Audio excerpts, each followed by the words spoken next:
నమస్తే, welcome to prime nine news. నేను రవి.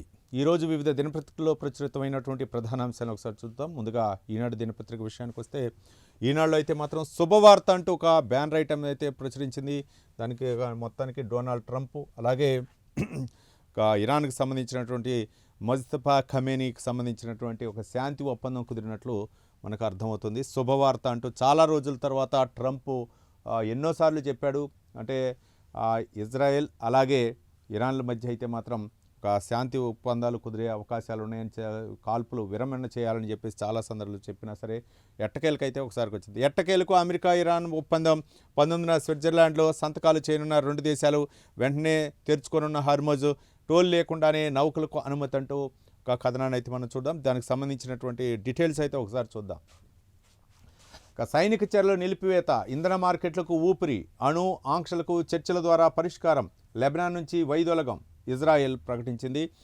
ప్రపంచ దేశాలను ముంచెత్తిన చమురు అల్లలు చల్లబడ్డాయి. సోమవారం తెల్లవారుతుండగానే అమెరికా ఇరాన్ యుద్ధం ముగింపు శుభవార్తను అందించారు. ప్రపంచ ఇంధన మార్కెట్లకు చల్లని కబుర్ను వినిపించాయి. స్టాక్ మార్కెట్లకు జోష్ తెచ్చాయి. అమెరికా ఇరాన్ల మధ్య శాంతి కపోతం ఎగరటంతో ప్రపంచ దేశాల్లో హర్షాతిరేకాలు వ్యక్తమయ్యాయి. మొత్తానికైతే మాత్రం రెండు దేశాల మధ్య, ఇజ్రాయెల్ అలాగే ఇరాన్ మధ్య ఏదైతే జరిగినటువంటి వార్ ఏదైతే ఉందో, అమెరికా అయితే మాత్రం ఈ నెల 19వ తారీఖు అయితే మాత్రం స్విట్జర్లాండ్లో సంతకాలు చేయనున్నాయి. 60 రోజుల పాటు అయితే మాత్రం ఈ ఒప్పందం అయితే అమల్లో ఉన్నట్లు తెలుస్తుంది. ఎట్టకేలకు అమెరికా ఇరాన్ల మధ్య శాంతి ఒప్పందం కుదిరింది. ఈ నెల 19వ తేదీన ఈ ఒప్పందం స్విట్జర్లాండ్లో రెండు దేశాలు సంతకం చేయనున్నాయి. 60 రోజుల పాటు అమల్లో ఉండే ఈ ఒప్పందంలో భాగంగా సంతకాలు అయిన వెంటనే అన్ని సైనిక చర్యలను అన్ని పక్షాలు నిలిపివేస్తాయి. హర్ముజ్ జలసంధి తెరుచుకుంటుంది. టోల్ లేకుండానే రవాణా నౌకలకు అనుమతి లభించనుంది. ఉపశమనం లభించిన ఈ 60 రోజుల్లో అణు అంశం, ఏకపక్ష ద్వైపాక్షిక అంతర్జాతీయ ఆంక్షల ఎత్తివేతపై రెండు దేశాలు దృష్టి సారించనున్నాయి. హర్ముజ్ కేంద్రంగానే అమెరికా ఇరాన్ల మధ్య ఒప్పందం ఖరారైందని ఆదివారం రాత్రి అగ్రరాజ్య అధ్యక్షుడు డొనాల్డ్ ట్రంప్ అయితే ప్రకటించారు. ఒప్పందంలో భాగంగా హర్ముజ్ జలసంధి తెరుచుకుంటుందని తెలిపారు. టోల్ లేకుండానే నౌకలు ఈ జలసంధి మీదుగా ప్రయాణిస్తాయని వివరించారు. దీంతో పాటు ఇరాన్ పోర్టులపై అమెరికా దిగ్బంధనం తొలగిపోనుందని వెల్లడించారు. మీ ఇంజన్లను స్టార్ట్ చేసుకోండి, ఇక ఇంధనం స్వేచ్ఛగా రవాణా అవనుంది అని ట్రంప్ వెల్లడించారు. ఈ నెల 19వ తేదీన స్విట్జర్లాండ్లో రెండు దేశాల నేతలు సంతకాలు అయిన తర్వాత హర్ముజ్ తెరుచుకుంటుందని ట్రంప్ ప్రకటించారు. ట్రంప్ 80వ ఏట అడుగుపెట్టిన వేళ ఈ ప్రకటన రావడం విశేషం. ఈ ఒప్పందం పశ్చిమాసియాలో శాంతి భద్రతను తీసుకొస్తుందని, ఇరాన్లో శాంతి విషయంలో గత అధ్యక్షులంతా విఫలమయ్యారని ట్రంప్ వ్యాఖ్యానించారు. మొత్తానికి పశ్చిమాసియాలో కొంతకాలంగా జరుగుతున్నటువంటి ఏదైతే ఈ యొక్క చమురు సంబంధించినటువంటి అన్ని దేశాలకు కూడా తీవ్ర సంక్షోభం ఎదుర్కొంది. మన భారతదేశంలో కూడా దాని ప్రభావం ఉంది. దాదాపు మన వాణిజ్య సిలిండర్ల ధర అమాతం ఎక్కువగా పెంచడం జరిగింది. మరోపక్క పెట్రోల్ డీజిల్ ధరలు కూడా దాదాపు రేట్లు ఎక్కువగా పెంచడంతో తీవ్రమైనటువంటి ఇబ్బందులు ఎదుర్కోవడం జరిగింది. మొత్తానికైతే మాత్రం ఈ ప్రభావం అయితే మాత్రం కొంచెం స్టాక్ మార్కెట్లపై కూడా కొంచెం ఎక్కువగా ప్రభావం చూద్దాం. మదుపుదారులు కూడా ఎక్కువగా ఆసక్తి చూపిస్తున్నారు. ఈ నేపథ్యంలో ఇక హర్ముజ్ జలసంధి కూడా తెరుచుకుంటుందని చెప్పేసి ట్రంప్ 80వ ఏట అడుగు పెడుతున్నటువంటి సందర్భంగా, ఆయన పుట్టినరోజు సందర్భంగా ఈ యొక్క శుభవార్త అయితే అందించారు. 60 రోజులు అయితే ఒప్పందం అమల్లో ఉంటుంది. మరోపక్క అణు, మిగిలినటువంటి ఆంక్షలకు సంబంధించినటువంటి ఇంధన మార్కెట్లకు ఊపిరి అంటూ ఒక కథనాన్ని కూడా మనం చూస్తున్నాం. ఈ నేపథ్యంలో మొత్తానికైతే మాత్రం ఇది ఒక శుభ పరిణామం. ప్రపంచ దేశాలన్నీ కూడా ఈ యొక్క చమురు నిల్వలపై అయితే మాత్రం ఇప్పుడు కొంత తగ్గుస్తాయా లేకపోతే ఏంటనేది చూడాలి. ఇదైతే మాత్రం చాలా ఇంట్రెస్టింగ్ న్యూస్ కాబట్టి చాలా దేశాలు అయితే మాత్రం కొంత ఊరటపు చెందే అవకాశాలు ఉన్నాయి. ఈ మధ్యకాలంలో మనం చూసాం, ఇక వంట గ్యాస్ సిలిండర్ ధరలు కూడా పెరిగే అవకాశాలు ఉన్నాయని చెప్పేసి చాలామంది విశ్లేషకులు చెప్పారు.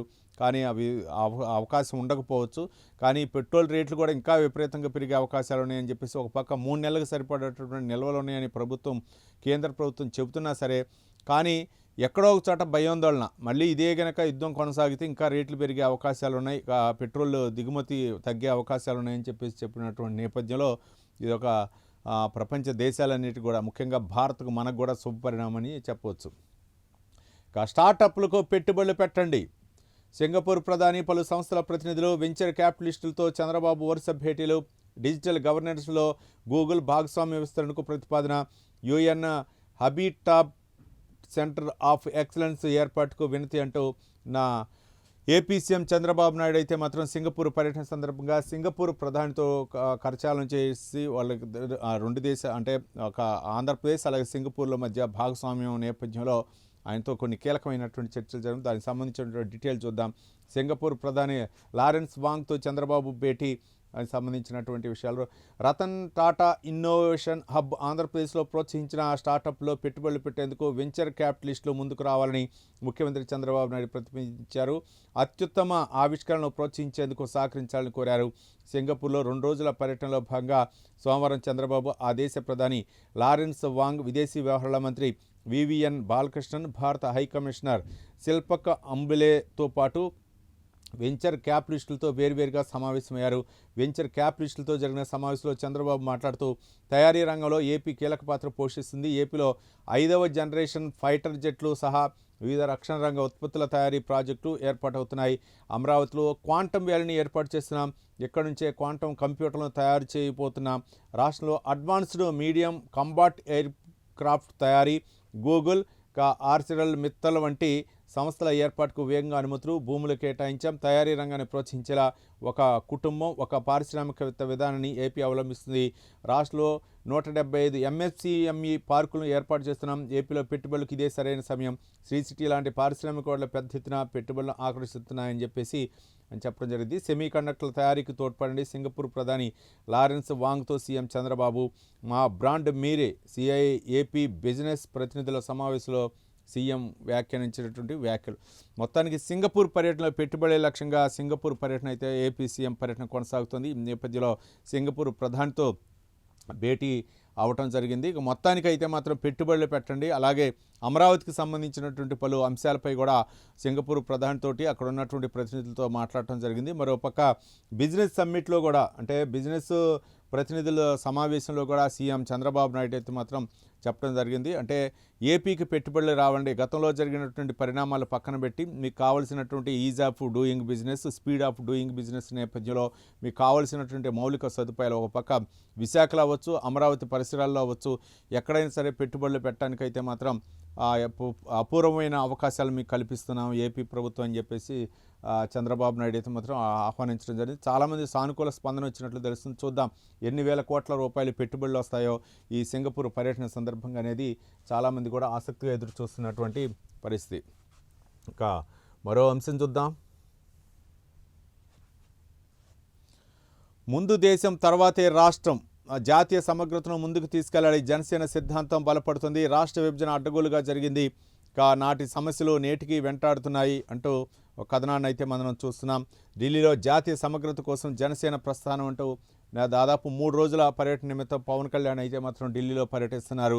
ఢిల్లీలోని కర్తవ్య పథ ఉప ముఖ్యమంత్రి పవన్ కళ్యాణ్కు అమర జవాన్ల త్యాగాలను వివరిస్తున్న సైనికులు, యువత ఆలోచించి నిర్ణయాలు తీసుకోవాలి అంటూ ఒక కథనాన్ని అయితే మనం చూడవచ్చు. మొత్తానికి నిన్న ఢిల్లీ వేదికగా జరిగినటువంటి జనసేన పార్టీ ప్రస్థానం గురించి అయితే మాత్రం దాదాపు 4-5 రాష్ట్రాల నుంచి అయితే మాత్రం ప్రతినిధులు హాజరవటం జరిగింది. దాదాపు అంటే జనసేన ఆవిర్భవించి 12 సంవత్సరాలు అయిన సందర్భంగా ఎన్ని ఒడిదుడుకులు ఎదుర్కొన్నాం, ఏ విధంగా ముందుకు వెళ్ళాలి, రాష్ట్ర సమస్యలే కాకుండా జాతీయ స్థాయిలో మనం ఏ విధంగా దేశం ఫస్ట్ అనే విధంగా ప్రధాని నరేంద్ర మోదీ ఏదైతే చెప్తున్నారో వికసిత భారత్ 2047 లక్ష్య సాధన కోసం చేస్తామని చెప్పేసి తీర్మానం కూడా చేయడం జరిగింది. దానికి సంబంధించిన డీటెయిల్స్ పవన్ కళ్యాణ్ జనసేన పార్టీకి సంబంధించినటువంటి ప్రాంతీయతను విస్మరించకుండా జాతీయ సమగ్రతను ముందుకు తీసుకెళ్లాలని ఉప ముఖ్యమంత్రి జనసేన అధినేత పవన్ కళ్యాణ్ పిలుపునిచ్చారు. అధికారం వస్తుందో లేదో తెలియకపోయినా కేవలం దేశ శ్రేయస్సు కోసమే పార్టీ పెట్టారని పేర్కొన్నారు. జాతీయ సమగ్రత కోసం జనసేన ప్రస్థానం పేరుతో ఢిల్లీలో పార్టీ మంత్రులు, ఎంపీలు, ఎమ్మెల్యేలు, ఎమ్మెల్సీలు నేతలతో సోమవారం నిర్వహించిన సమావేశంలో ఆయన కీలక ఉపన్యాసం చేశారు. ముఖ్యాంశాలు ఒకసారి చూద్దాం. 2014 మార్చి 14న హైదరాబాద్లో జనసేన పార్టీని స్థాపించాం. పుష్కర కాలంలో చాలా పోరాటాలు చేశాం, ఎన్నో పరాజయాలు చవిచూసాం. అయినా మనం నమ్మిన బలమైన సిద్ధాంతాన్ని కట్టుబడ్డాం. 7 ప్రాథమిక సూత్రాలను పట్టుకొని నిలబడ్డాం. మారుతున్న రాజకీయ పరిణామాల్లో నిర్దిష్ట ఆచరణాత్మక విధానంతో 3 ఎంపీలు అలాగే 21 ఎమ్మెల్యేలు, 2 ఎమ్మెల్సీ స్థానాలను సాధించగలిగాం. 1,00,000 మంది సభ్యత్వాలతో ప్రారంభమైన పార్టీ రోజు 20 లక్షలకు పైగా చేరుకుంది. ఇటీవల కాలంలో పార్టీ భావజాలానికి, పోరాట పటిమకు ఆకర్షితులై కర్ణాటక నుంచి 1000 మంది, అలాగే కేరళ, తమిళనాడు నుంచి 100 మంది వచ్చారు. దీన్ని బట్టి మనం నమ్ముతున్న సిద్ధాంతం బలపడుతోంది అంటూ పవన్ కళ్యాణ్ వ్యాఖ్యానించారు. అధికారం కోసం విభజన రాజకీయాల సమకాలీన రాజకీయాల్లో కొందరు అధికారం కోసం ఆశపడి ప్రజల మధ్య చిచ్చు పెడుతున్నారని చెప్పేసి పవన్ కళ్యాణ్ మాట్లాడటం జరిగింది. పార్టీ ప్రయోజనాల కంటే దేశ క్షేమే ముఖ్యం. పార్టీ ప్రయోజనాల కంటే దేశ సమగ్రతకు తొలి ప్రాధాన్యం ఇవ్వాలి. బ్రిటిష్ వాళ్ళు వెళ్ళేటప్పుడు స్వాతంత్ర్యం కోసం ఉమ్మడిగా పోరాడిన దేశాన్ని మత ప్రాతిపదికన విడగొట్టి కల్లోలం చేశారు. స్వతంత్ర సంస్థానాల్లో అనేక సమస్యలు సృష్టించారు. అయినా సర్దార్ వల్లభాయ్ పటేల్ నాయకత్వంలో మనం దేశాన్ని ఏకం చేశాం. ఆ స్ఫూర్తి ఇప్పటికీ కొనసాగుతుంది. దేశ స్ఫూర్తిని కాపాడుకోవటం ఒక్కరోజుతో అయిపోయేది కాదు. ప్రతి తరం దాన్ని ముందుకు తీసుకెళ్ళాలని చెప్పేసి పవన్ కళ్యాణ్ అయితే మాత్రం ఈ సందర్భంగా చెప్పారు.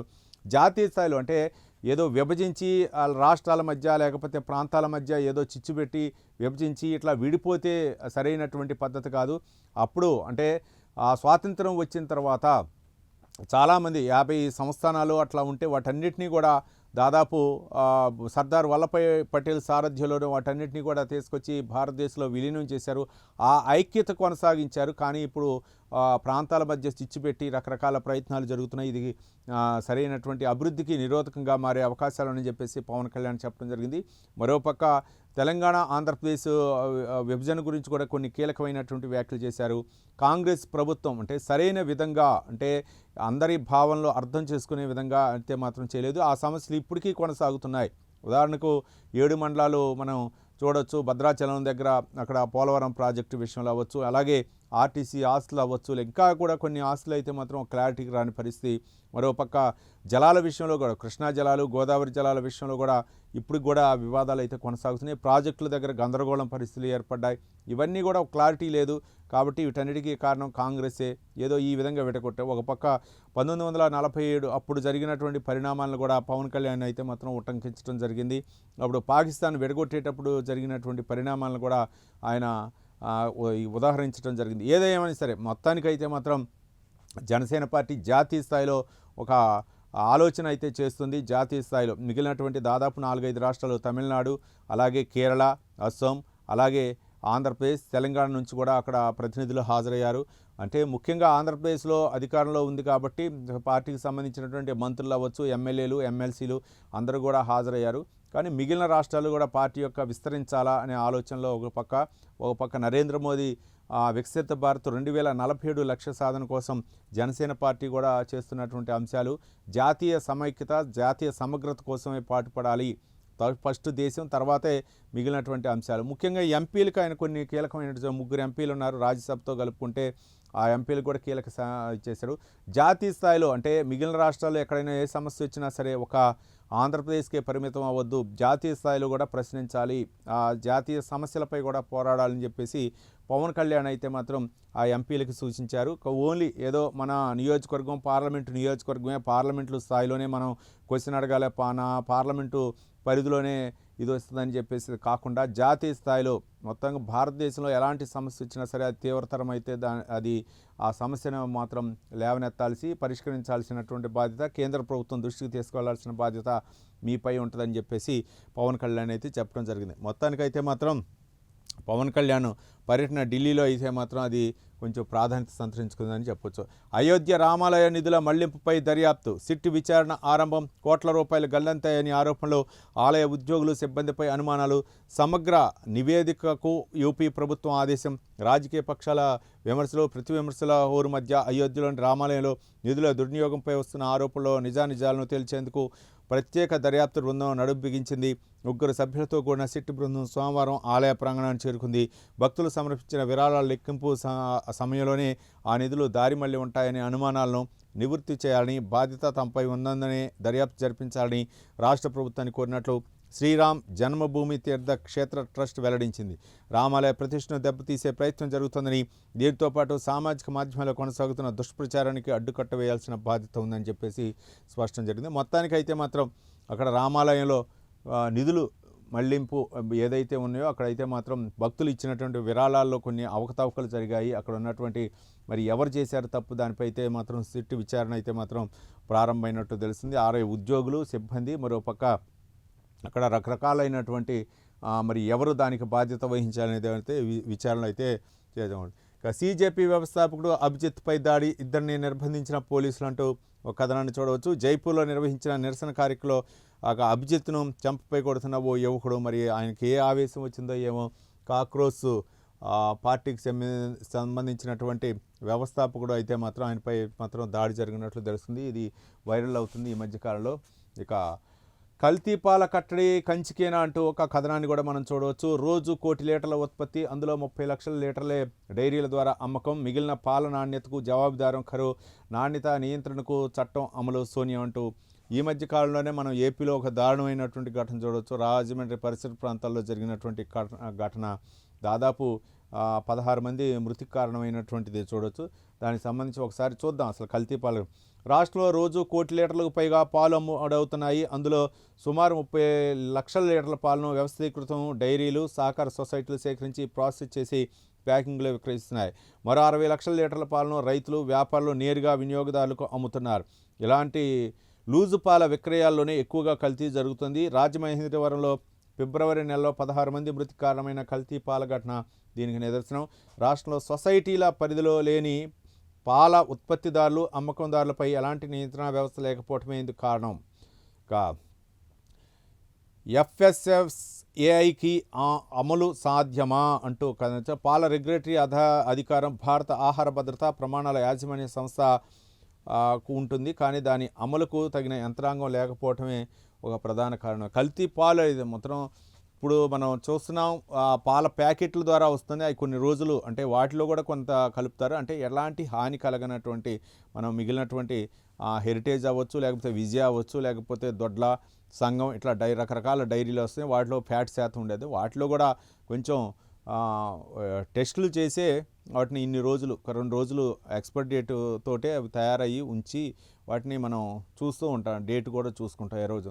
కానీ వాటిపై అయితే మాత్రం ఉంటుంది. ఎలా తయారు చేస్తున్నారు ఏంటని చెప్పేసి అధికారులు కొరడా జులిపించడం, లేకపోతే చెనికీలకపోవటం. ఒకసారి కనుక ఒక బ్రాండ్ మీద కనుక బ్యాడ్ వస్తే మళ్ళీ లైఫ్లో చాలా తీవ్ర పరిణామాలు ఎదుర్కొంటుంది ఆ సంస్థ అయితే మాత్రం. కాబట్టి వాళ్ళ క్వాలిటీ కంట్రోల్ ఉంటుంది. ప్రభుత్వ అధికారులు కూడా చెకింగ్ చేసే అవకాశాలు ఉంటాయి. ఒకవేళ ఏదైనా తప్పు వచ్చిందంటే దాన్ని మాత్రం సీజ్ చేసేటటువంటి. అవి కాకుండా ఇంకా మిగిలినటువంటి ఏవైతే ఇళ్ల దగ్గర లూజ్ పాలు అమ్మేటటువంటి వ్యాపారులు ఉంటారో వాళ్ళు కూడా మరి అవి వాళ్ళకి డైరీ ఉన్నాయా లేవా, లేకపోతే డైరీలు ఉంటే వాళ్ళకి ఎట్లా చట్టబద్ధత కల్పించాలా, లేకపోతే వాళ్ళకి ఎట్లా ఏవైనా నాణ్యతా లోపాలు పాటిస్తుంది అనేది ఇప్పుడు కూడా విధి విధానాలు లేవు. మరి కేంద్రం పర్యవేక్షించాలా, రాష్ట్రం పర్యవేక్షించాలంటే రాష్ట్ర పరిధిలో చాలామంది కూడా ఉపాధి హామీ కింద వాళ్ళు అయితే మాత్రం లోన్లు తీసుకొని కొంతమంది డైరీ ఫామ్లు ఏర్పాటు చేసి చేస్తూ ఉంటారు. ప్యూరు పాలు అమ్ముతూ ఉంటున్నాం. కానీ రాజమండ్రిలో జరిగినటువంటి ఘటన ఒక ఫ్రిడ్జ్లో పెట్టిన తర్వాత ఆ ఫ్రిడ్జ్లో ఉన్నటువంటి ఆ కూలింగ్ సంబంధించినటువంటి ఆ మెటీరియల్లో ఏదైతే రసాయనాలు ఉండి చనిపోతే 16 మంది కిడ్నీలు పాడైపోయి రకరకాల పరిణామాలతోటి 16 మంది నమ్మకంతో దాదాపు 10 సంవత్సరాల నమ్మకంతో పాలు పోస్తున్నటువంటి ఆ పాల వ్యాపారస్తుల మీద అనుమానం అయితే మాత్రం ఏకించేంత కూడా రాలేదు. కానీ అతను కూడా అనుకూలంగా జరిగిన పరిణామం అని చివరికి చెప్పేసి ఏది ఏమైనా సరే పోలీసులు కేసు నమోదు చేశారు. జరగాల్సిన నష్టం అంతా జరిగిపోయింది. 16 మంది ప్రాణాలు అయితే మాత్రం కలిసిపోయి. కానీ ఇదంతా కూడా ఎట్లా ఉండాలా, ఒక రెగ్యులేటరీ ఉండాలా, ఒక నియంత్రణ ఉండాలని చెప్పేసి అంటుంది. దానికి విధి విధానాలు మరి ఎట్లా చేయాలనేది ఇంతవరకు కూడా తగిన యంత్రాంగం లేకపోవటం వలన ప్రధాన కారణం ఉంటుంది. ఏది అయినా సరే కొంతమంది అయితే మాత్రం నిపుణులు అయితే మాత్రం చూస్తున్నారు. కొంత ప్యాకెట్ పాలు అంటే అది అన్నీ కూడా క్వాలిటీ కంట్రోల్ అన్నీ ఉంటాయి, చెకింగ్ చేసి వస్తాయి. కాబట్టి అదే ఇప్పుడు శ్రేయస్కరం అని చెప్తున్నారు. చాలామంది కూడా చెప్తున్నా మేము డైరీ ఫామ్ నుంచి మీకు అమ్మిస్తాం, మాకు డైరీలు ఉన్నాయని చెప్తున్నా. ఏదైనా సరే చిన్న సంఘటన జరిగితే మన రాజమండ్రిలో ఘటనలాగా చాలా పరిస్థితి అయితే మాత్రం తీవ్రతరం అయ్యే అవకాశాలు ఉన్నాయి. కాబట్టి ఎవరైనా సరే ఎవరికి అనుకూలమైనటువంటి అది అట్లా పరిస్థితి అనుకూలంగా ఉన్నాయి. కానీ ఎక్కువగా చాలామంది అయితే మాత్రం ప్యాకెట్లకే ఎక్కువగా సిటీల్లో అయితే మాత్రం మొగ్గు చూపుతున్నారు. ఇక మరో దినపత్రిక సాక్షి విషయానికి వస్తే మాత్రం సర్లో టీడీపీ చొరబాటు అంటూ ఒక బ్యాన్ రైటర్ను అయితే ప్రచురించడం జరిగింది. ఇక ముందుగా అంతర్జాతీయ విషయాలు చూస్తే భాగస్వామ్యం సమున్నతంగా స్లోవేకియా ప్రధాని రాబర్ట్తో ప్రధాని మోదీ ద్వైపాక్షిక చర్చలు జరిపిన భాగస్వామ్యాన్ని బలోపేతం చేయాలని నిర్ణయించినటువంటి అంశాన్ని చూడవచ్చు. మరొక పక్క అభిజిత్ దిప్కేపై అయితే రాజస్థాన్లో జైపూర్లో చేపట్టిన నిరసనలో కాక్రోచ్ జనతా పార్టీ వ్యవస్థాపకుడు దిప్కేపై అయితే మాత్రం 2 దాడి చేసినట్టు దానికి సంబంధించిన చూద్దాం. 600 డ్రోన్లు, 70 మిసైల్, ఉక్రెయిన్పై 100 డ్రోన్లు, డజన్ల కొద్ది క్షిపులతో రష్యా దాడి చేయడంతో 11 మంది ప్రాణాలు కోల్పోయినట్లు అంశానికి అయితే మాత్రం జరిపింది. ఇది ఒక అన్ని దేశాల్లో యుద్ధం ముగుస్తున్నా సరే రష్యా ఉక్రెయిన్ అయితే మాత్రం యుద్ధం చల్లార్చట్లేదు. ఇక దానికి మన సర్లో టీడీపీ చొరబాటు అంటే ఒకటి చూద్దాం. సర్ ప్రక్రియ స్టార్ట్ అయింది మన ఆంధ్రప్రదేశ్లో. దానికి సంబంధించిన తెలుగు రాష్ట్రాల్లో ప్రారంభమైన నేపథ్యంలో ఒక టీడీపీ చొరబాటు ప్రభుత్వానికి మన తెలుగుదేశం పార్టీకి యాంటీగానే ఎక్కువగా మనం చూస్తాం సాక్షిలో. సర్ ముసుగులో రాష్ట్ర వ్యాప్తంగా ఇంటింటికి వెళ్ళి ఓటర్ల వ్యక్తిగత వివరాలు సేకరిస్తున్న టీడీపీ బూత్ లెవెల్ ఏజెంట్లు ఓటర్ల కులం, ఏ పార్టీ సానుభూతి పరుడనే వివరాల ఆరా. ఈ సమాచారం మొత్తం టీడీపీ యాప్లో నిక్షిప్తం. ఎప్పటికప్పుడు కేంద్ర కార్యాలయానికి లిస్టు. వైఎస్ఆర్సీపీ మద్దతుదారులను గుర్తిస్తే వారి ఓట్లను తొలగించేందుకు ఫామ్ 7 వాడాలని ఆదేశం. ఒక్కో ఏజెంట్ ఆ బూత్ పరిధిలో కనీసం 50 మంది వైఎస్ఆర్సీపీ మద్దతుదారుల ఓట్లు తొలగించాలంటూ టార్గెట్లు. ఎన్నికల అధికారుల వద్ద ఉండాల్సిన ఓటర్ల జాబితా కలర్ జిరాక్స్లు, సాఫ్ట్ కాపీలు టీడీపీ బిఎల్ఏల వాట్సాప్లో ప్రత్యక్షం. విస్మయం వ్యక్తం చేస్తున్న పరిశీలకులు అంటూ ఒక కథనాన్ని అయితే మనం చూడవచ్చు. ఇప్పుడు మనకు ప్రభుత్వ పరంగా బిఎల్ఏలు కూడా ఉంటారు, పార్టీల పరంగా కూడా బిఎల్ఏలు పెట్టుకొని వాళ్ళు చూసుకోవచ్చు. కానీ ఇక్కడ ఏంటంటే టీడీపీ చేస్తుందంటే అంత ఈజీ కాదు. ఏదైనా సరే అధికారులు వాళ్ళు ఒక్కొక్క ఇంటికి 3 సార్లు, మనం నిన్న కూడా ఈ వార్తను చదువుకున్నాం, బిఎల్ఏలు ఒక్కొక్క ఇంటికి 3 సార్లు వెళ్తారు. ఆ ఫామ్ ఇచ్చిన తర్వాత ఏంటి ఎట్లా ఉందని అన్ని నిర్ధారణ తీసుకున్న తర్వాత వాళ్ళు ఇస్తారు. కానీ ఇక్కడ పశ్చిమ బెంగాల్లో జరిగినటువంటి పరిస్థితి వేరు, ఇక్కడ జరిగిన పశ్చిమ బెంగాల్లో చొరబాటుదారులు ఉన్నారు. ఇక్కడ ఆంధ్రప్రదేశ్లో అవ్వచ్చు, తెలంగాణలో అవ్వచ్చు, నువ్వు ఓటర్వి అని చెప్పేసి తొలగించడానికి ఎట్లా ఉంటుంది రైట్స్? ఇక్కడ ఎవరైనా చనిపోయారు, మృతి చెందారా, లేకపోతే ఎవరైనా ఉన్నారా, లేకపోతే ఎక్కడికన్నా షిఫ్ట్ అయ్యారా, అడ్రస్ చేంజ్ అయ్యిందా, ఇవి రకరకాలు ఉంటాయి. ఒక నియోజకవర్గంలో ఉంటాయి. చాలామంది కూడా హైదరాబాద్లో ఉండేవాళ్ళు సొంత ఊర్లో సర్పంచ్ ఎన్నికలు వచ్చినప్పుడు ఇక్కడ నుంచి ఖాళీ చేసి వెళ్ళిపోతూ ఉంటారు. ఇవి అన్నీ కూడా వద్దు, ఒక వ్యక్తికి ఒకే ఓటు ఉండాలనే ఉద్దేశంతో సర్ ప్రక్రియ స్టార్ట్ చేశారు. టీడీపీ బిఎల్ఏలు ఉండి మొత్తం కూడా వాళ్ళ పరిధిలో ఉంటే ఏం చేయగలరు? అంటే ఎన్నికల సంఘాన్ని కూడా ప్రభావితం చేస్తారు. కాబట్టి ఇదైతే మాత్రం కావాలని, అంటే పార్టీల ఆరోపణలు వాళ్ళు చేస్తున్నారని చెప్పేసి ఈ మధ్యకాలంలో కూడా జగన్మోహన్ రెడ్డి అయితే మాత్రం నియోజకవర్గానికి 5,000 ఓట్లు తగ్గించే అవకాశాలు ఉండే మండల స్థాయిలో అని చెప్పేసి ఆయన కూడా ఆరోపణ చేయడం. మరి సాధ్యం అవదా? ఇవన్నీ కూడా ఆరోపణలే, కానీ నిరూపణ మాత్రం సాధ్యం కానటువంటి అంశాలు. కాకపోతే ఏదైనా సరే అప్రమత్తంగా ఉండాలి. అన్ని పార్టీలకు సంబంధించినటువంటి బిఎల్ఏలు కూడా పక్కన ఉంటారు. వీళ్ళతో పాటు ఎన్నికల సంఘం నియమించినటువంటి బిఎల్ఏలు ఉంటారు కదా, వాళ్ళ సమక్షంలో అవునా కాదా అని నిర్ధారణ జరిగింది. ఏదైనా సరే భారత పౌరులు, ఆంధ్రప్రదేశ్ పౌరులు వాళ్ళకే ఓటు ఉంటుంది. ఓటు కాదు వీళ్ళు ఆ పార్టీ వాళ్ళు అనేది ఉండదు కదా, ఓటు అయితే ఉంటుంది. ఆయన బూత్లోకి పోయి ఎవరికి వేసుకుంటారో ఏం తెలియదు.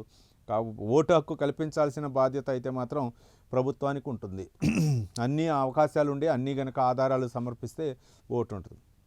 సర్లో టీడీపీ అక్రమాలపై ఎస్ఈసికి వైఎస్ఆర్సీపీ ఫిర్యాదు. అనంతరం మీడియాతో మాట్లాడకుండా వైఎస్ఆర్సీపీ ఎమ్మెల్సీలు నేతలను అడ్డుకున్న పోలీసులు. విపక్ష ఎమ్మెల్సీలను సచివాలయ ఆవరణలో మాట్లాడనివ్వరా, రాష్ట్ర ప్రభుత్వం నిరసనగా సచివాలయం 5వ బ్లాక్ ఎదుట నిరసన. కంప్లైంట్ ఇచ్చుకోవడానికి అది రాజ్యాంగబద్ధంగా ఎవరికైనా ఇచ్చుకోవచ్చు, ఇట్లా టీడీపీ జరుగుతుంది అని చెప్పేసి వాళ్ళు ఎవరి జాగ్రత్త వాళ్ళు ఉంటుంది. కానీ మరి అది టీడీపీ యాప్లో ఉన్నాయి, టీడీపీలో పెట్టారు, ఇవన్నీ కూడా అది జరిగే పని కదా, రాజకీయ ఆరోపణలు. ఇక ఎట్టకేలకు శాంతి వీచిక, పశ్చిమాసియాలో యుద్ధానికి ముగింపు, శాంతి ఒప్పందానికి అమెరికా, ఇరాన్ ఓకే అంటూ మనం ఇంతకుముందు కూడా చూసుకున్నాం. ఎట్లా అయితే మాత్రం దాదాపు ఒక 60 రోజులైతే మాత్రం ఈ శాంతి ఒప్పందం ఉండేటటువంటి అవకాశం ఉన్న నేపథ్యంలో మరి ఎలా ఉంటుంది రానున్న రోజుల్లో అనేది మనం చూద్దాం. ఇంకా ఖమేనీ మృతి నుంచి ఒప్పందం వరకు అమెరికా బృందానికి జేడీ వాన్స్ అయితే మాత్రం సారథ్యం వహిస్తున్నట్లు, అమెరికా ఉపాధ్యక్షుడు జేడీ వాన్స్ అయితే సారథ్యం వహిస్తున్నట్లు మనం కథనాన్ని అయితే చూడవచ్చు. కాపు యువకుడిది లాకప్ డెత్తేనా, అతడి ఆచూకీపై సందేహాలు, బతికే ఉన్నాడా లేక లాకప్లో బలయ్యాడా అనే అనుమానాలు. సూత్రధారులు టీడీపీ నేతలు, ఇక పాత్రదారులు పోలీసులు. చంద్రబాబు రెడ్ బుక్ రాజ్యాంగంలో పోలీసుల మరో అరాచక పర్వం. సాయికృష్ణ తన ముందు ప్రవేశపెట్టాల్సిందని హైకోర్టు ఆదేశాలు. దీంతో ఈ వ్యవహారాన్ని పక్కదో పట్టించేందుకు సర్కారు కుతంత్రం. కృష్ణలంక సీఐ నాగరాజును వీఆర్కు పంపినట్లు వార్తలు. రాష్ట్రంలో శాంతి భద్రతలపై నీళ్లేడు. దీనికి సంబంధించినటువంటి అంశం చూద్దాం. సాయికృష్ణను మా ముందు హాజరుపరచాల్సిందే. కృష్ణలంక పోలీసులకు 29 వరకు గడువు పొడిగించిన హైకోర్టు. విజయవాడకు చెందిన గాది సాయికృష్ణను తమ ముందు హాజరుపరిచి తీరాల్సిందని కృష్ణలంక పోలీసులు హైకోర్టు తేల్చెప్పింది. ఇందుకు 29వ తేదీ గడువు పొడిగించింది. కేసు తదుపరి విచారణ అదే రోజుకు వాయిదా వేసింది. ఆలోపు సాయికృష్ణ ఆచూకీ లభించినా కూడా వెంటనే తమ ముందు హాజరుపరచాలని హైకోర్టు అయితే స్పష్టం చేసింది. పోలీసులు చంపేశారన్న అనుమానాలు అయితే సాయికృష్ణ తల్లి విజయలక్ష్మి అయితే మాత్రం ఆమె ఆందోళన వ్యక్తం చేసినట్లు చూద్దాం. మొత్తానికైతే మాత్రం అతను లాకప్ డెత్తా లేకపోతే అతను కనిపించకపోవడానికి కారణాలు ఏంటైతే మాత్రం హైకోర్టు అయితే మా ముందు ప్రవేశపెట్టాలని ఆదేశించిన నేపథ్యంలో ఎలాంటి చూస్తుందో చూద్దాం. బి పచ్చజెండా టీడీపీ ఎమ్మెల్యేల గోండాగిరి అంటూ ఒక కథనాన్ని అయితే చూడవచ్చు. న్యాయవాది ఈడుపుగంటి శ్రీనివాస్ ఇంట్లోకి చొరబడేందుకు తలుపులు దోస్తున్నటువంటి టీడీపీ ఎమ్మెల్యే చింతమనేని ప్రభాకర్ రాష్ట్ర వ్యాప్తంగా భయానక వాతావరణం. ఇది దెందులూరు అక్కడ ఏలూరులో జరిగినటువంటి ఘటన. దెందులూరు ఎమ్మెల్యే చింతమనేని ప్రభాకర్ నిన్న కూడా వార్తల్లో చూసాం మనం. ఆయన వెళ్ళి ఆయనకి అలాగే అక్కడ ఉన్నటువంటి ఈడుపుగంటి శ్రీనివాస్ అన్న ఆయన న్యాయవాది. అంతకుముందు ఆయన మన దెందులూరు ఎమ్మెల్యే చింతమనేని ప్రభాకర్ కూడా వాళ్ళిద్దరూ సన్నిహితులు. ఆయన కేసులు కూడా ఈడుపుగంటి శ్రీనివాసరావు వాదించిన సందర్భం ఎక్కడ జరిగింది, లోపాలు జరిగినాయి.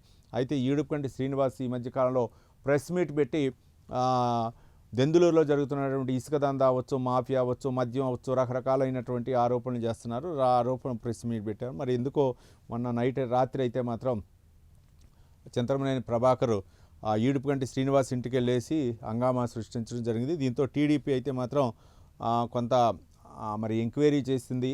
ఒక పార్టీ జిల్లా అధ్యక్షుడు అయితే మాత్రం ఈడుపుగంటి శ్రీనివాస్ను సస్పెండ్ చేస్తూ ఆదేశాలు జారీ చేయడం జరిగింది. మరి ఈ సమస్య సద్దుమణిగిందా, మరి దీన్ని పార్టీ పరంగా మరి ఎలాంటి వివరణ అడుగుతారో మనం చూడాలా. మొత్తానికైతే మాత్రం జరిగింది. దానికి ఎలా శృతిమించిన దెందులూరు ఎమ్మెల్యే చింతమనేని అరాచకాలు, సొంత పార్టీ నేత ఇల్లు ధ్వంసానికి అర్ధరాత్రి ప్రొక్లైన్లతో బీభత్సం, కొద్ది నెలల క్రితం సాక్షి కార్యాలయాన్ని తగులబెట్టించి మరి పైశాచికం, దాడులు, దౌర్జన్యాలకు కేర్ ఆఫ్ అడ్రస్గా చింతమనేని రోజురోజుకి పేటరేగిపోతున్న అనంతపురం ఎమ్మెల్యే దగ్గుపాటి ప్రసాద్. ఎమ్మెల్యే దగ్గుపాటి తనను చంపడానికి ప్రయత్నిస్తున్నానని సొంత పార్టీ నేత వీడియో విడుదల. శ్రీశైలం, కళ్యాణదుర్గం, ఆముదాల వలస, గుంటూరు ఈస్ట్, నరసరావుపేట ఎమ్మెల్యేలది దౌర్జన్యమే. రౌడీయిజానికి కేర్ ఆఫ్గా మారిన ఎమ్మెల్యేలకు పోలీసుల రాజ్య మర్యాదలు. ఇది చంద్రబాబు ఏలుబడిలో రాక్షస పాలన అంటూ కథనాన్ని అయితే చూడవచ్చు. అంటే చింతమనేనిది అది బహిర్గతం అయిపోయింది. ఆయన దౌర్జన్యం చేశాడా లేకపోతే ఏం చేశాడా, మొత్తానికైతే మాత్రం ఈడుపుగంటి శ్రీనివాస్ ఇంటి దగ్గర జరిగారు. దాన్ని మరి పార్టీ అధిష్టానం అయితే ఈడుపుగంటి శ్రీనివాస్ని అయితే మాత్రం దాని వెనక వైసీపీ వాళ్ళు ఉన్నారనేటటువంటి వాళ్ళకి కనుసరణలోనే ఆయన చేశాడన్న ఉద్దేశంతో సస్పెండ్ కూడా చేయడం జరిగింది. మరి మిగిలిన వాళ్ళపై ఎలాంటి చర్యలు తీసుకుంటారో మనం వేచి చూద్దాం. ఇక అన్నదాత ఆత్మఘోష 2 ఏళ్లలో ఏకంగా 540 మందికి పైగా రైతన్నుల ఆత్మహత్య. రాయలసీమ జిల్లాలోనే అత్యధికం. ఏ ఒక్కరికి అందని పరిహారం. తీవ్ర సంక్షోభంలో వ్యవసాయం చెయ్యి పట్టి నడిపించే తోడు కరువు అంటూ కథ. రైతన్నకి ఇప్పుడు కూడా ఇది మనం చూద్దాం. ఉదాహరణకి టమాటా పంట చూసుకున్నారంటే దిగుబడి ఎక్కువ వచ్చిందంటే కిలో రూపాయి కూడా కొన్న పరిస్థితి. చాలామంది రోడ్డు మీద పారబోసినటువంటి దుస్థితి వస్తుంది. రకరకాలైనటువంటి ఏదైనా సరే ఉత్పత్తి ఎక్కువైతే మాత్రం గిట్టుబాటు ధర లేదు. మరోపక్క తెలంగాణలో కూడా వరి ధాన్యం ఎక్కువగా ఉంది. చాలామంది రైతులు అయితే మాత్రం ఈ లోపల ప్రకృతి విపత్తు వలన వర్షం కానీ లేకపోతే గాలి బీభత్సం కానీ పంట నష్టం. అది ఏ పంట అయినా అవ్వచ్చు. ఇక ప్రకృతి కనుక సహకరించి పండితేనే రైతన్న అయితే మాత్రం 4 ఏళ్ళు నోట్లోకి పోతాయి. లేకపోతే మాత్రం నోట్లోకి పోయే పరిస్థితి ఉండదు. అప్పుల బాధతోటి చాలామంది ఆత్మహత్యలు చేసుకున్నారు. ఇక అదునుకు అందని విత్తనాలు, ఆగిన నాన్ సబ్సిడీ విత్తనాల పంపిణీ, ఎరువుల కోసం రైతుల అగచాట్లు, కట్ట యూరియా కోసం కటకట, అటకెక్కిన ఉచిత పంటల బీమా, స్వచ్ఛంద బీమా పేరుతో డ్రామా, అందని పంట నష్టపరిహారం, కరువు సాయం, 0 వడ్డీ రాయితీ, ఏ ఒక్క పంటకు దక్కని మద్దతు ధర, అప్పుల ఊబులో అన్నదాతలు, సాగుపారమై భూములు అమ్ముకొని వలసపోతున్న భూమిపుత్రులు, సీమపల్లెలో దుర్భర పరిస్థితులపై సాక్షి ప్రతినిధి బృందం గ్రౌండ్ రిపోర్ట్ అంటూ కథనాన్ని చూడవచ్చు. ఇదే అంటే మనం ఏ విషయానికి ఆ విషయం మాట్లాడుకోవాలా. రైతుల పరిస్థితి అయితే మాత్రం ఎంత చేసినా సరే ఎంత లోపమే ఉంటుంది. కానీ ఎంతో కొంత వాళ్ళు గిట్టుబాటు ధర అయితే కల్పించాల్సినటువంటి అవసరం ఉంది. మరోపక్క విత్తనాలు అవ్వచ్చు లేకపోతే ఎరువులు, ఇవన్నీ కూడా అందుబాటులో ఉంచాల్సిన బాధ్యత అయితే మాత్రం ప్రభుత్వంపై ఉంటుంది. రాయలసీమ లిఫ్ట్ ప్రాజెక్టు పూర్తి చేయాలి. అమరావతి కోసం రాయలసీమ భవిష్యత్తును ప్రశ్నార్థకం చేస్తున్నారు. త్వరలోనే గ్రేటర్ రాయలసీమలో పెండింగ్ ప్రాజెక్టుల సందర్శన. తొలి విడతలో నెల్లూరు, అనంతపురం జిల్లాలో సందర్శన. వైఎస్ఆర్సీపీ రాయలసీమ లిఫ్ట్ సాధన కమిటీ నాయకులు. ఇక మొత్తానికైతే మాత్రం రాయలసీమ లిఫ్ట్ ప్రాజెక్ట్ అయితే పూర్తి చేయాలి. దానిపై వైసీపీ అయితే మాత్రం కార్యాచరణ సిద్ధం చేస్తున్నట్టు మనం కథనాన్ని అయితే చూడవచ్చు. ఇక మరో దినపత్రిక ఆంధ్రజ్యోతి విషయానికి వస్తే మాత్రం అర్ధరాత్రి అలజడి. రైల్లోనే ప్రయాణికుల్లా వచ్చి చైన్ లాగి ఆపిన దుండగులు. 2 ప్రయాణికుల నుంచి 75 గ్రాముల బంగారు అపహరణ ప్రతిఘటించిన ఎస్కార్ట్ పోలీసులు. రాళ్లు రువ్వి దుండగులు. అలా క్షణాల్లోనే అడ్డొచ్చిన రైల్వే పోలీసులు. ఇక 10 రౌండ్ల కాల్పులు తప్పించుకున్న దుండగులు. పోలీసుల అదుపులో నిందితులంతా రాజస్థాన్కి చెందిన వారనే ప్రాథమిక నిర్ధారణ.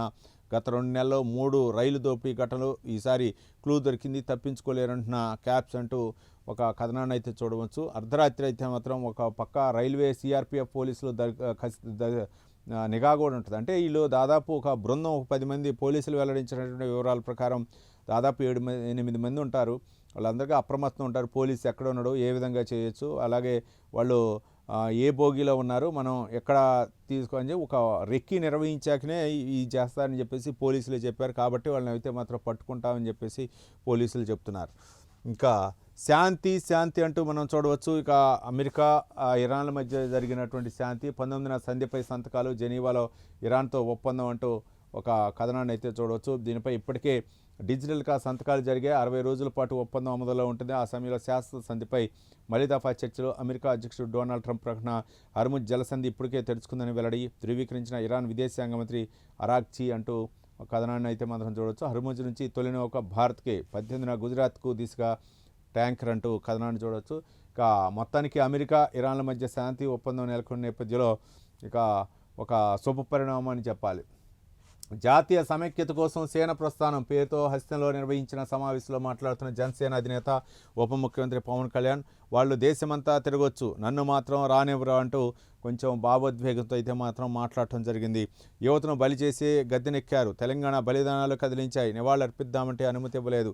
ఇది కాంగ్రెస్ పార్టీ హిపోక్రసీకి నిదర్శనం అంటూ ఇంతకుముందు కూడా మనం మాట్లాడుకున్నాం. పవన్ కళ్యాణ్ దాదాపు ఒక అర్ధగంట సేపు అయితే మాత్రం ఆయన మాట్లాడి, అంటే జనసేన పార్టీ నాయకులు, కార్యకర్తలు, ఎంపీలు, మంత్రులు వాళ్ళందరినీ ఉద్దేశించి వ్యాఖ్యానించినటువంటి వ్యాఖ్యలు అయితే చూడవచ్చు. అమెరికాకు భారీ నష్టం. యుద్ధంతో $112 బిలియన్ వ్యయం. తొలి 6 రోజుల్లోనే $11.3 బిలియన్ ఖర్చు. అమెరికాలో ప్రతి కుటుంబంపై $447 అదనపు భారం. వార్ బిల్లు $29 బిలియన్ అంటూ పెంటగాను వెల్లడించినటువంటి అంశాలను చూద్దాం. శాంతి ఒప్పందంపై ప్రపంచ దేశాల హర్షం. డీల్ను స్వాగతిస్తున్న మోదీ. మార్కెట్ మురిసింది. 2 రోజుల్లో 18 లక్షల కోట్లు పెరిగిన మార్కెట్ వర్గాల సంపద. తగ్గిన క్రూడ్, బలపడిన రూపీ అంటూ కథనాన్ని అయితే మనం చూడవచ్చు. పెట్టుబడులతో రండి, సృజనాత్మకంగా ఆలోచించే వారికి విస్తృత అవకాశాలు అంటూ చంద్రబాబు నాయుడు అయితే మాత్రం సింగపూర్ పర్యటన సందర్భంగా స్టార్టప్ వెంచర్ క్యాపిటలిస్టులతో సమావేశమై ముఖ్యమంత్రి చంద్రబాబు నాయుడు అక్కడ పెట్టుబడుల గురించి, అలాగే రాష్ట్ర అభివృద్ధి గురించి అయితే మాత్రం వాళ్ళకి పవర్ పాయింట్ ప్రజెంటేషన్ కూడా ఇవ్వడం జరిగింది. మరి అక్కడైతే వైసీపీ దుష్ప్రచారాన్ని తిప్పికొడుతూ రాష్ట్ర ప్రభుత్వానికి మద్దతుగా సమావేశంలో సెల్ ఫోన్ లైట్లు ఆన్ చేసి సంఘీభావం తెలుపుతున్న టీచర్లు. మేము అడ్డదారిలో ఉద్యోగాలు పొందలేదు. వైసీపీ నేతలు మా మనోభావాలు దెబ్బతీస్తే ఊరుకోం. ఏళ్లపాటు శ్రమించి ఉద్యోగాలు సాధించాం. ఫేక్ ప్రచారాలతో మా మనసులు గాయపరచొద్దు, రాద్ధాంతం వద్దు, ఆధారాలంటే చూపండి. కాకినాడలో మెగా డిఎస్సీ టీచర్ల సమావేశం. ఒక పక్క వైసీపీ నాయకులు అయితే మాత్రం గత డిఎస్సీలో ఉద్యోగాలు రాని వాళ్ళ అభ్యర్థులతో వాళ్ళతో సమావేశమైంది. నిన్న ఉద్యోగాలు పొందినటువంటి టీచర్లు అయితే మాత్రం అందరూ కూడా సమావేశమయ్యి ప్రభుత్వానికి మద్దతు తెలిపితే టార్చ్ లైట్లు వేసి ఈ విషయం మరి ఎప్పుడుతో ముగిస్తుంది, ఏమన్నా ప్రభుత్వం ఏమైనా ఎంక్వైరీ చేస్తుందా లేకపోతే ఏంటి దీని ముగింపు అనేది తెలియదు. వాళ్ళు ఆల్రెడీ సంవత్సరం పాటు అవుతుంది జాబ్లో జాయిన్ అయ్యి వాళ్ళు ఉద్యోగాలు కూడా చేసుకున్నారు. ఇప్పుడు దాని మీద సిబిఐ విచారణ జరిపించాలని చెప్పేసి ఇప్పుడు వైసీపీ మరి ఎత్తుకుంది. దాన్ని ఏ విధంగా చూస్తున్నాం. ఆ పదోన్నతులు తాత్కాలికం. స్థానిక కేడర్ల ఏర్పడిన తర్వాతే మార్పులు చేర్పులు. ప్రభుత్వం డిసెంబర్ 15 తర్వాత చేపట్టిన ప్రమోషన్లపై ఉత్తర్వులు అయితే జారీ చేస్తారు. ఇక టీచర్లకు ప్రత్యేక టెట్. డిసెంబర్లో నిర్వహణకు నిర్ణయం. ఉద్యోగాలకు వయోపరిమితి పెంపు. ప్రతి నెల రీఎంబర్స్మెంట్ నిధులు. నెలకు 200 కోట్ల చొప్పున విడుదలు. ఏపీలో ఎన్సీసీ డైరెక్టరేట్ అంటూ ఒక కథనాన్ని కూడా మనం చూడొచ్చు. ఆర్టీఐ క్రియాశీలత కొత్త వ్యాపారంగా మారింది. రోడ్డు నిర్మాణ పనులు అడ్డుకున్న కార్యకర్త బెయిల్ పిటిషన్పై విచారణ సందర్భంగా సుప్రీంకోర్టు అయితే కొన్ని కీలకమైనటువంటి వ్యాఖ్యలు కూడా చేసింది. ఇచ్చంపల్లిలో మిగులు జలాలు తేల్చిన జాతీయ జలాభివృద్ధి సంస్థ.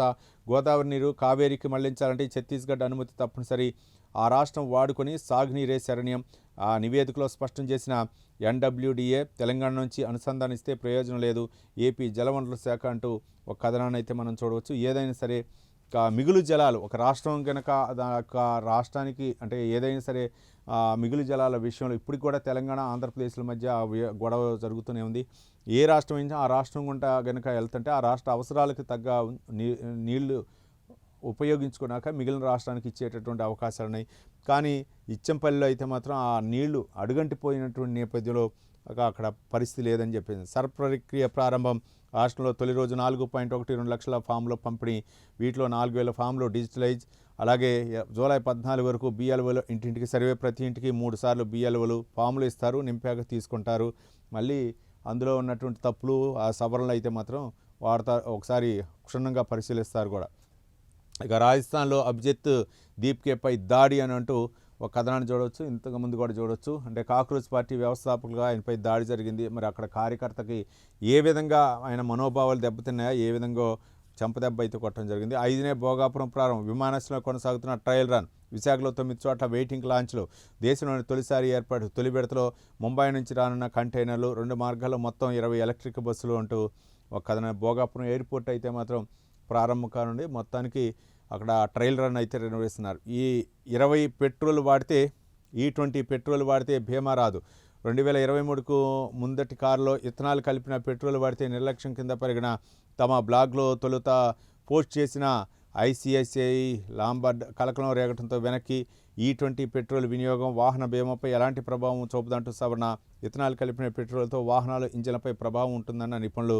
సుదీర్ఘకాలం ఇంజన్కు జరిగే నష్టానికి బీమా వర్తించకపోవచ్చనే అభిప్రాయం. H1Bకి మళ్లీ $1,00,000 ఫీజు. తాత్కాలికంగా పునరుద్ధరించిన అమెరికా కోర్టు. ట్రంప్ ప్రభుత్వ అప్పీలు పెండింగ్తో నిర్ణయం. ఈ నెల 8న ఇచ్చిన ఉత్తర్వులపై కోర్టు స్టే అంటూ కథనాన్ని చూడవచ్చు. నీట్ విద్యార్థుల అగచాట్లు అంటూ కథనాన్ని చూడవచ్చు. అడ్మిట్ కార్డు డౌన్లోడ్లో సమస్యలు. ఫీజు రీఫండ్ ప్రక్రియలోనూ ఇబ్బందులు. సోషల్ మీడియాలో భారీగా ఫిర్యాదులు. మొరాయించిన సర్వర్లు. పరిష్కరిస్తున్న NTA. బీహార్లో రిఫండ్లను చోరీ చేసిన సైబర్ కీటకాలు. నీట్ పరీక్ష అయితే మాత్రం మళ్ళీ పకడ్బందీగా నిర్వహిస్తున్న కొన్ని లోటుపాట్లు ఉన్నాయి. వాటన్నింటినీ కూడా పరిష్కరించాలని చెప్పేసి ఉన్నాయి. కొంచెం రాజస్థాన్ నీటి పరిస్థితులు విక్రయిస్తున్న 2 అరెస్ట్ అంటూ ఒక కథనాన్ని కూడా చూడవచ్చు.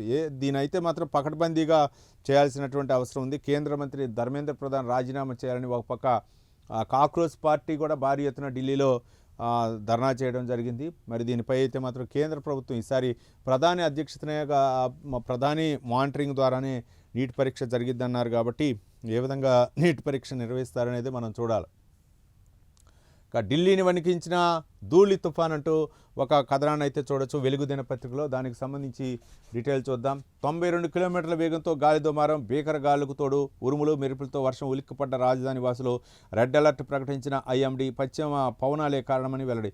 ఒక పక్క ఎప్పుడు ఢిల్లీలో దేశ రాజధాని ఢిల్లీలో అయితే మాత్రం వాయు కాలుష్యం ఎప్పుడూ ఉంటుంది. దీనికి తోడు వాతావరణం కూడా ఒక్కసారి ఈ యొక్క ధూళి తోటి గాలి రావడంతో అయితే మాత్రం అందరూ ఉలిక్కిపడ్డారు. భీకర గాలితోడు ఉరుములు మెరుపులతోటి ధూళితోటి తుఫాన్ రావడంతో అయితే మాత్రం ఒక్కసారి రెడ్ అలర్ట్ కూడా ప్రకటించినట్టు తెలుస్తుంది. ఇక హైదరాబాద్ మెట్రోపై కిషన్ రెడ్డి కుట్ర.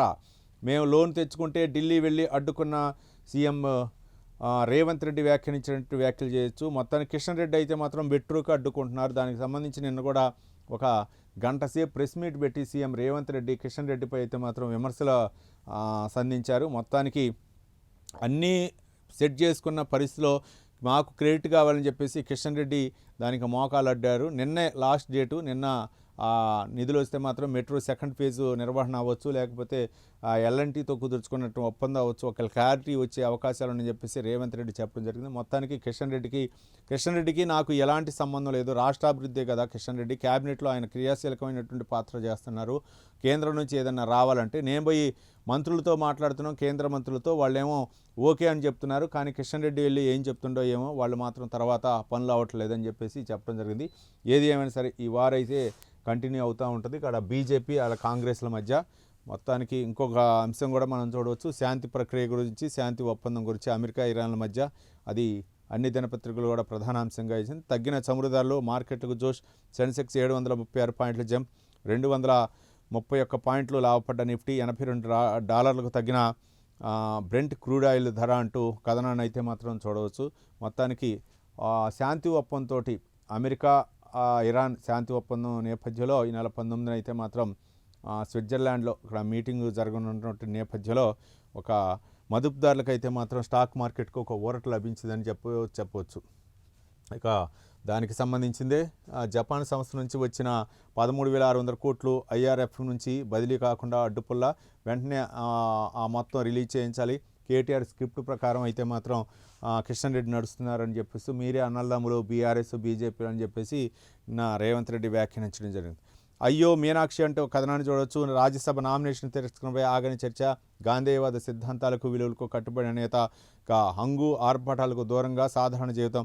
అలాంటి వ్యక్తి రాజ్యసభకు వెళ్లకుండా కుట్రలు చేశాడని పార్టీ కేడర్లో మొత్తానికి అయితే మాత్రం బీజేపీ తెలంగాణలో కేసు సంబంధించిందని చెప్పేసి ఆమె రాజ్యసభ అభ్యర్థిత్వాన్ని అయితే మాత్రం తిరస్కరించడం జరిగింది. ఇది కాంగ్రెస్లో ఉన్న వాళ్ళే చేశారని చెప్పేసి బీజేపీ, మరోపక్క బీఆర్ఎస్ వర్కింగ్ ప్రెసిడెంట్ కేటీఆర్ కూడా ఈ మధ్య వ్యాఖ్యానించడం జరిగింది. దాని నుంచి మరి ఎలా అది ఆమె రాజ్యసభ అయితే మాత్రం వెళ్ళే అవకాశాలు అయితే కనిపించాయి. రాష్ట్ర విభజన తీరు మానని గాయం అంటూ పవన్ కళ్యాణ్ వ్యాఖ్యానించిన కూడా హైలైట్గా చేసి మన వెలుగు దినపత్రికలో ఇవ్వడం జరిగింది.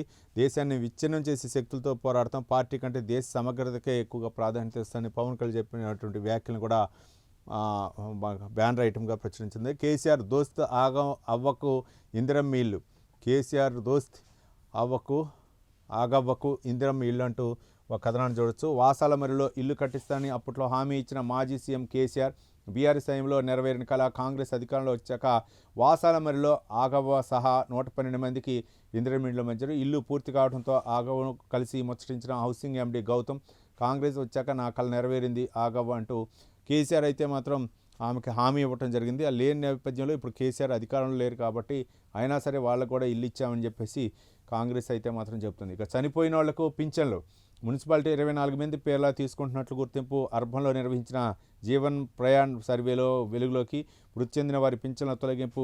రాష్ట్రంలో 19.4 లక్షల మంది లబ్ధిదారులకు లైవ్నెస్ అథెంటిఫికేషన్. ఇప్పటి వరకు 15 లక్షల మందికి పైగా వివరాల సేకరణ అంటూ కథనాన్ని చనిపోయిన వాళ్ళు లేకపోతే ఎవరైతే ఉన్నారో వాళ్ళకు పేర కూడా ఇంకా పింఛను తీసుకున్నట్లు తెలిసింది. ఇది సీరియస్గా తీసుకోవాల్సినటువంటి అవసరం అయితే ఉంది. మరోపక్క బడికి అమావాస్య సెగ. దాదాపు తొలి రోజు అయితే వెలవెలబోయిన స్కూలు ముహూర్తం బాగలేదని పిల్లలను పంపిన పేరెంట్స్. రాష్ట్ర వ్యాప్తంగా సర్కారు కేవలం 11% హాజరు, టీచర్లు 62% మంది వచ్చిన స్టూడెంట్స్ నిల్. పలు ప్రైవేటు స్కూళ్లకు ముందే సెలవు. 17 నుంచి మొదలు కానున్నట్టు సందడి. 1116 బడుల్లో ప్రారంభమైన బ్రేక్ఫాస్ట్ స్కీమ్. పలు చోట్ల ముగ్గులు పెట్టి హారతి పట్టి పిల్లలు టీచర్లకు గ్రామస్తుల స్వాగతం. సర్కారు బడికే పంపుతామని పలు పంచాయతీలు ఏకగ్రీవ తీర్మానం అంటూ నిన్న తెలంగాణలో రాష్ట్ర వ్యాప్తంగా అయితే మాత్రం స్కూల్లో అయితే మాత్రం ఒక సందర్భం. కొన్ని చోట్ల అయితే మాత్రం అమావాస్య అని చెప్పేసి స్కూళ్ళకు పంపినటువంటి పరిస్థితి. ఈ నేపథ్యంలో ఒక హాజరు శాతం అయితే తగ్గినట్టు తెలిసింది. అంతేకాకుండా దాదాపు 1116 బడుల్లో బ్రేక్ఫాస్ట్ని అయితే మాత్రం రాష్ట్ర ప్రభుత్వం ప్రతిష్టాత్మకంగా ప్రారంభించింది. పిల్లలకు మార్నింగ్ అసెంబ్లీ జరిగే ముందుగానే వాళ్ళకి బ్రేక్ఫాస్ట్ ప్రేయర్కి ముందుగానే ఆ బ్రేక్ఫాస్ట్ పెట్టి వాళ్ళ ప్రేయర్కి అనుమతించాలనే ఉద్దేశంతో ఒక వినూత్నంగా అయితే మాత్రం ప్రతిష్టాత్మకంగా తెలంగాణ ప్రభుత్వం అయితే మాత్రం బ్రేక్ఫాస్ట్ కార్యక్రమాన్ని పెట్టడం జరిగింది. మంత్రులు కొంతమంది స్థానిక ఎమ్మెల్యేలు కూడా ఈ కార్యక్రమంలో పాల్గొనడం జరిగింది.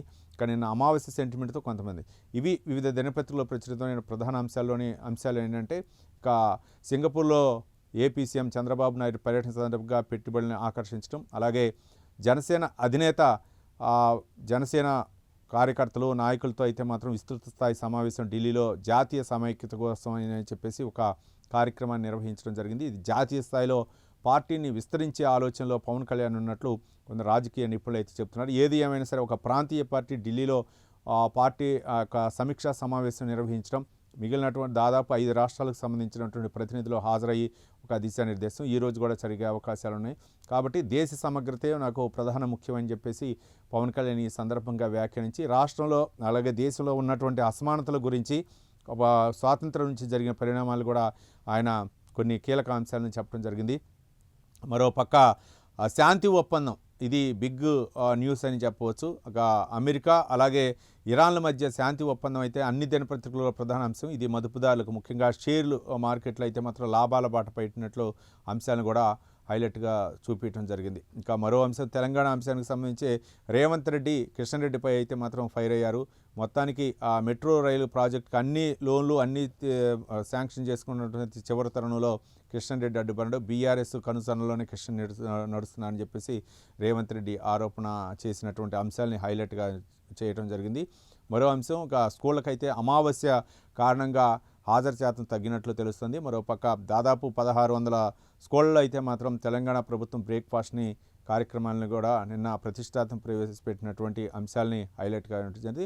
మరో అంశం సాక్షి దినపత్రిక విషయానికి వస్తే అందులో అయితే మాత్రం ఇక టీడీపీ బిఎల్ఓలు అయితే మాత్రం వైసీపీకి సంబంధించిన ఓట్లను తొలగించే ప్రక్రియ చేస్తున్నారని చెప్పేసి కొంచెం హైలైట్గా చెప్పడం మన సాక్షి దినపత్రికలో చూడండి. ఇవి వివిధ దినపత్రికల్లో ప్రచురితమైనటువంటి ప్రధాన అంశాలు. మళ్ళీ రేపు కలుద్దాం. చూస్తూనే ఉండండి ప్రైమ్ 9 న్యూస్. నిజం ఇదే మా నిజం.